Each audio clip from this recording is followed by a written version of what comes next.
este día en tapa a tapa, nuestra lectura devocional de la Biblia en un año. Iniciamos con los libros de Crónicas, el primero de los dos libros de Crónicas. Continuaremos con el vigoroso testimonio de Pablo, su defensa y su cuidado, hasta presentarse ante el gobernador Félix, y seremos también alimentados por la palabra en los Salmos y en el libro de Proverbios. Yo soy el pastor Rafael Pola y esa es la meditación correspondiente al viernes 5 de julio. Qué gusto que podamos compartir la palabra de nuestro Dios.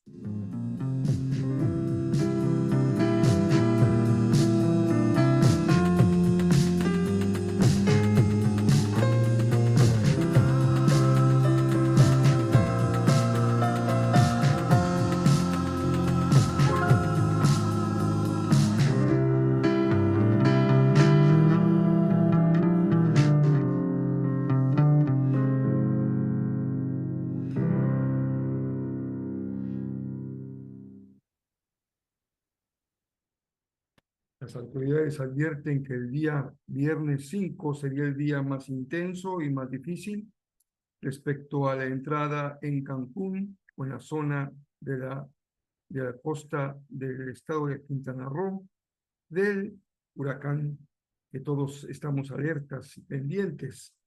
Espero en Dios, confiamos en que las consecuencias del meteoro sean las mínimas, especialmente respecto a daños en personas, el cuidado de la vida, especialmente de quienes son víctimas como personas mayores, niños, gente que vive en la calle. Confiamos en Dios, su cuidado, y oramos para que todos estemos cobijados bajo el hueco de la mano del Señor. Pensaba que este día podría ser para algunos motivo de no leer la Biblia porque están angustiados y buscando cómo protegerse, pero para otros sea una gran oportunidad para que encuentren un tiempo propicio de calma para ir a la palabra y encontrar en ella consuelo, refugio y seguridad. Hoy empezamos un nuevo libro, que es el primer libro de las Crónicas. Y como tal, entonces vamos al resumen. Agradecemos al Señor este hermoso ministerio de que echamos mano para entrar en los resúmenes de los libros que vamos leyendo. Así que hoy lo haremos igual. Gracias a Dios por este hermoso ministerio y compartiremos el resumen de los libros de Crónicas.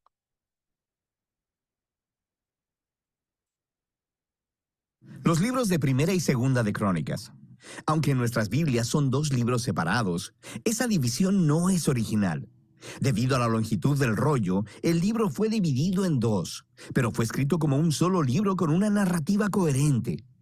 En nuestras Biblias en español, Crónicas viene después de los libros de Samuel y Reyes, y la mayoría de Crónicas es en realidad contenido repetido de esos libros. Así que la mayoría de los lectores modernos, cuando llegan a Crónicas, piensan: espera un momento, acabo de leer todo eso, y se lo saltan. Y eso es una pena, porque el libro es realmente único e importante en la Biblia. En el orden judío tradicional de la Biblia, Crónicas es en realidad el último libro porque resume todas las escrituras judías. La primera palabra en el libro es Adán, el primer personaje en el principio de la historia, y el último párrafo anuncia el regreso de Israel del exilio. Ahora, no sabemos quién escribió este libro, pero por los detalles en él, podemos saber que fue producido por alguien que vivió un par de siglos después de que los israelitas regresaran del exilio en Babilonia. Ahora, para este autor, Jerusalén y el templo fueron reconstruidos hace algún tiempo, y sabemos por Esdras, Nehemías, que las cosas no andaban bien. La gran esperanza profética era que la ciudad y el templo fueran reconstruidos, que Dios viniera a morar entre su pueblo. El rey mesiánico vendría, y todas las naciones estarían bajo su gobierno pacífico, y nada de esto ha sucedido. Así que el autor de Crónicas ha reconfigurado estas historias de David y Salomón y los reyes del pasado para proveer un mensaje de esperanza para el futuro. Y vemos que él ha diseñado este libro para enfatizar dos temas evidentes. Primero, la esperanza del rey mesiánico venidero, y segundo, la esperanza de un nuevo templo. Profundicemos y verás estos temas a lo largo de todo el libro. Primera de Crónicas comienza con 9 capítulos de genealogías, largas listas de nombres. Y las leerás y pensarás que esto es un poco aburrido, y puede que esto sea cierto para ti, pero en realidad son muy importantes. El autor está resumiendo la narrativa entera del Antiguo Testamento al nombrar a todos los personajes clave en las historias. Y al hacerlo, él da forma a las genealogías para enfatizar 2 linajes clave. Primero está la línea del rey mesiánico prometido. Así que se dedica mucho espacio a trazar la línea de Judá que llevó hasta el rey David, a quien le fue dada la promesa mesiánica. Y luego de David, el autor traza la línea hasta sus días. La otra línea familiar que recibe mucha atención aquí es la del sacerdocio, los descendientes de Aarón, quienes, por supuesto, sirvieron en el templo. Así que desde el inicio puedes ver 2 temas principales: la esperanza del autor de que el Mesías venga para construir un nuevo templo y segundo, su origen en estas antiguas genealogías. Ahora, después de eso, el autor continúa con las historias acerca de David, y la mayoría de ellas te resultarán familiares por el libro de Samuel, pero de nuevo, hay algunas diferencias realmente importantes. Primero que nada, el autor deja fuera todas las historias negativas de David, en donde él es retratado como débil o inmoral. Saúl cazando a David en el desierto y persiguiéndolo. La historia del adulterio de David con Betsabé y el asesinato de su esposo. Todo eso queda fuera. Y lo que queda son las historias que hacen ver a David como un buen hombre. Y no solo eso, también hay un material nuevo que no encontrarás en el libro de Samuel y que muestra a David desde una perspectiva muy positiva. Hay un gran bloque de capítulos donde David hace preparaciones para el templo. Él organiza los recursos y los constructores y los levitas y los coros. Y no solo eso, el autor también representa a David como una figura semejante a Moisés. Dios le da a David los planos para construir el templo, así como le dio a Moisés los planos para construir el tabernáculo. De manera que, ¿por qué todo este nuevo material acerca de David? El autor no está intentando cubrir las faltas de David. Él sabe que cualquiera puede ir a leer sobre ellas en el libro de Samuel. Más bien, él está tratando de presentar a David como el rey ideal, para hacer de él una imagen o tipo del futuro Mesías del linaje de David. Es muy similar a cómo Jeremías y Ezequiel hablaron del Mesías venidero como un nuevo David. Esto es más evidente en la manera en que el autor recuenta la historia de la promesa del pacto de Dios a David en Primera de Crónicas 17. Cuando comparas la historia con su paralelo en Segunda de Samuel 7, verás que el autor de Crónicas está resaltando que ni David ni Salomón ni ninguno de los reyes de su linaje eran el rey mesiánico, y que cuando el Mesías venga será un rey como David. Así que para este autor, estas historias del pasado acerca de David son lo que sostienen su esperanza para el futuro. Después de que David muere, continuamos en Segunda de Crónicas, que se enfoca en los reyes que vivieron en Jerusalén. Y de nuevo, hay muchas cosas que coinciden con Primera y Segunda de Reyes, pero hay muchas diferencias clave. El autor ha dejado fuera todas las historias sobre los reyes de Israel del norte para enfocarse en el linaje de David.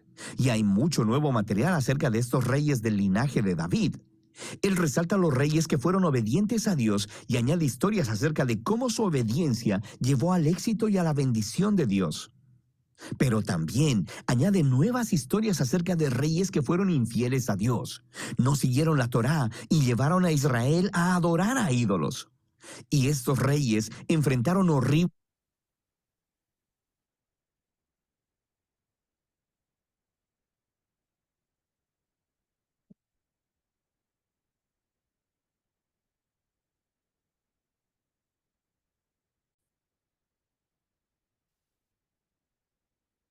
que llevó al exilio de Israel, un desastre que ellos mismos provocaron. Así que toda esta sección se convierte en una serie de estudios de carácter en donde el autor quiere que las generaciones posteriores de israelitas aprendan de su historia familiar para que así sean fieles a su Dios y a la Torá. Ahora, la conclusión del libro es también realmente única. Justo al final del libro, el rey de los persas, su nombre es Ciro, le dice a los israelitas que pueden regresar a casa, volver del exilio y reconstruir la ciudad y el templo. Y él dice en la última línea del libro: ¿quién de entre ustedes sea de su pueblo, suba allá, y el Señor su Dios sea con él? Y así termina el libro, con una oración incompleta. Ahora, por supuesto, el autor sabe acerca del primer regreso del exilio y de las historias de Esdras y de Nehemías, pero evidentemente, desde su perspectiva, las esperanzas proféticas de Israel no fueron cumplidas en esos eventos. Así que este final incompleto muestra que la esperanza del autor está puesta en otro regreso del exilio, cuando el Mesías finalmente vendrá a reconstruir el templo y restaurar al pueblo de Dios. Así que el libro de Crónicas, el último libro de las escrituras judías, termina apuntando hacia adelante. Llama al pueblo de Dios a mirar hacia atrás para mirar hacia adelante, porque el pasado se ha convertido en la fuente de esperanza para el futuro. Así que Crónicas concluye la historia del Antiguo Testamento como una historia que está buscando un final. Y de eso trata este libro.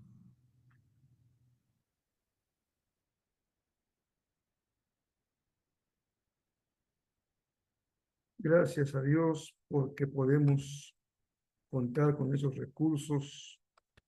También podríamos llamarle didácticos para nuestro acercamiento a la escritura. Pues como dice el resumen, el libro empieza con una genealogía. Entonces, vamos a recordar, si no lo hemos leído, si ya lo leímos, entonces justamente vamos a recordar que en el capítulo 1 vamos a llamarle al autor del libro de Crónicas para que ya nos familiaricemos con el término, el cronista. El cronista empieza con la genealogía desde Adán y continuará esta genealogía en esa lectura de los siguientes días porque cubre una cantidad significativa de capítulos, todo el relato genealógico desde Adán. Se trata el libro de Crónicas, como decía bien nuestro resumen, en realidad de una revisión de toda la historia de Israel bajo una perspectiva marcadamente interesada en el Mesías. La historia tiene dos caras, podríamos decirlo de esta manera. Podemos verla desde dos perspectivas. Primero, preguntarnos respecto a lo que Dios está haciendo desde la creación misma con Adán y toda la narrativa de una historia tan compleja, a veces convertida en tragedia o en drama y en muchos casos inexplicable todo lo que acontece, pero preguntarnos qué es lo que Dios está buscando llevar a toda la historia hacia su culminación con el advenimiento del Mesías. Y también hay una lectura, digamos, en el plano horizontal, en el plano humano, donde encontramos historias de grandes hombres, de grandes mujeres, de eventos cúspide, de momentos muy duros. Encontramos a personajes como Moisés, como David, como Abraham, los patriarcas, también teniendo grandes errores en sus vidas. Y así que encontramos una descripción muy realista de la condición humana. Y en esta lectura doble, pues nos preguntamos qué aprendemos de Dios. Aprendemos de un Dios fiel, de un Dios justo, de un Dios que te ama a pesar de todo. ¿Qué aprendemos del hombre? Es un ser muy falible, fallamos, somos muy débiles, tenemos una propensión, inclinación a la idolatría, a fallarle a nuestro Señor, y eso debe decirnos, Señor, manténnos leales, manténnos firmes, manténnos alineados con tu voluntad. Aprendemos acerca de la historia, cómo se desenvuelve, cómo está en medio de tantas situaciones complejas. Aprendemos lo que es el pecado, esta condición humana que hace que seamos desobedientes, que no acertemos en la vida con un propósito que Dios tiene para nosotros, o que el bien nos escape como agua entre los dedos. Aprendemos de la salvación, que es ese gran propósito de Dios que ha provisto esperanza en respecto a ese rey mesiánico, pero también en el pueblo de Israel mediante esa ley que el Señor les dio como revelación de su voluntad y de sí mismo, como también el pueblo está siendo convocado a alabar a Dios. Y podríamos seguir con tantos aprendizajes que encontramos en la palabra leyendo también en este plano de la historia de la condición humana. Este proceso de la historia llegará hasta un momento en el libro de las Crónicas, cuando se vea esta perspectiva del regreso de la cautividad, pero también quedará abierta al futuro. Ahí nos acaba todo. Terminemos una pausa y aún hay mucha historia más que contar. Hoy, nuestra lectura del capítulo 1 hasta el 2:17 llega hasta los hijos de Isaí.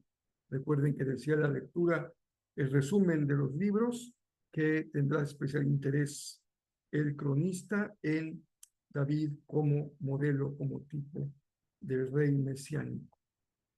Y después es extraordinariamente hermoso ver cómo la mano de Dios está cuidando, acompañando el apóstol Pablo. Ha resistido montones de intentos de los judíos por acabar con él, destruirlo, juzgarlo, golpearlo, matarlo, y una y otra vez, ahora porque uno de los jóvenes parientes escucha la conversación de los que están confabulando, el Señor rescata a Pablo y el centurión lo envía hasta el gobernador Félix en la ciudad de Cesarea, en donde Félix tiene interés en estar presente en su juicio, y entonces dice, esperemos a que lleguen los que te acusan. Así que ahí se queda resguardado Pablo hasta la espera de lo que habrán de acusarlo, y van a llegar hasta la presencia misma del gobernador Félix. Hechos capítulo 23, verso 35, es el último que leemos el día de hoy.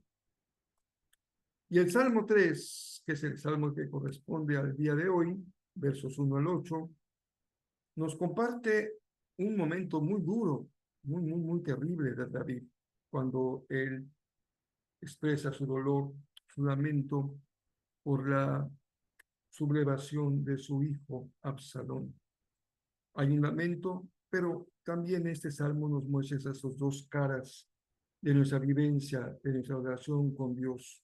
Momentos muy oscuros, duros, pero también una gran confianza en la presencia, en el auxilio, en el sostén del Señor.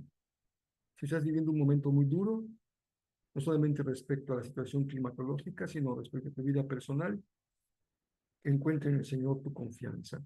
Él siempre nos sostiene de la mano y nos conduce a un lugar seguro. Proverbios 18, versos 14 y 15, pues nos habla acerca de una realidad tan presente en el mundo de hoy. Uno puede leer Proverbios y leer aquí sabiduría antigua de muchos siglos atrás, pero sabiduría contemporánea, porque la condición emocional del ser humano hoy es todavía más dura que en el tiempo de los proverbios. Y dice la sentencia de hoy: ¿quién podrá sobrellevar un espíritu destrozado? Si hay algo difícil, es que nuestro espíritu, nuestro ánimo, nuestra vida emocional esté destruida. Pero esta es la especialidad de Dios.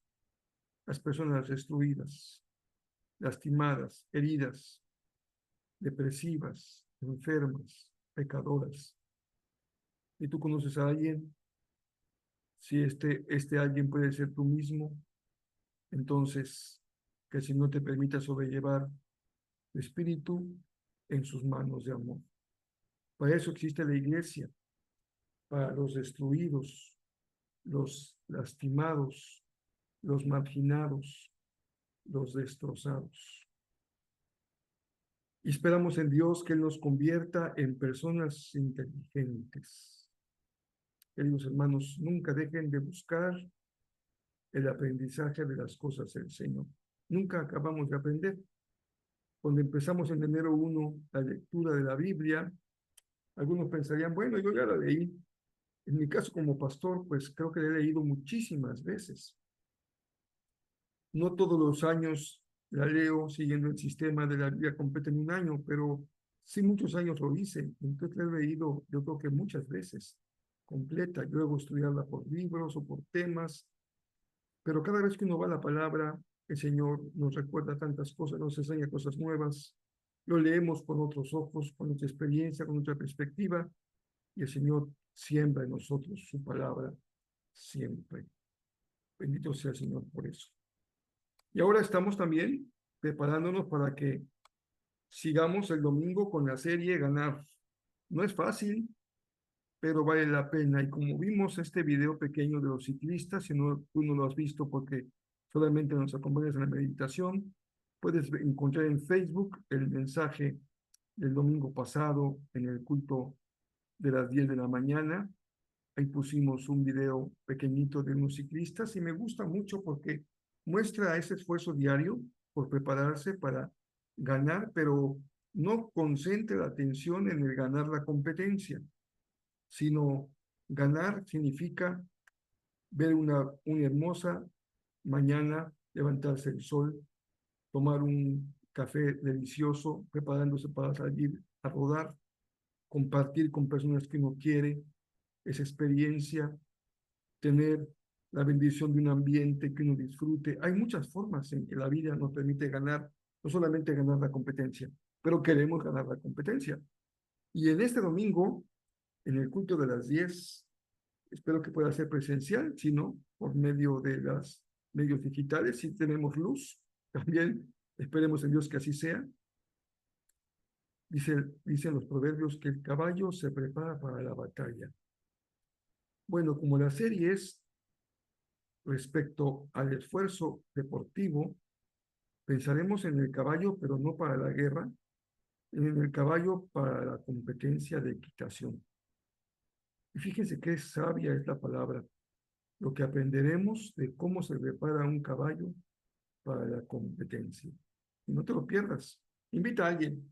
Dios tiene un mensaje para cada uno en nuestros corazones. Oremos al Señor porque las situaciones del clima a nadie le dañen, no haya pérdidas humanas y las materiales que sean las mínimas posibles y que estemos tranquilos, confiados en el cuidado y en la mano de nuestro Señor. Por aquí nos encontramos, si el Señor así lo permite, en la meditación correspondiente al sábado 6 de julio.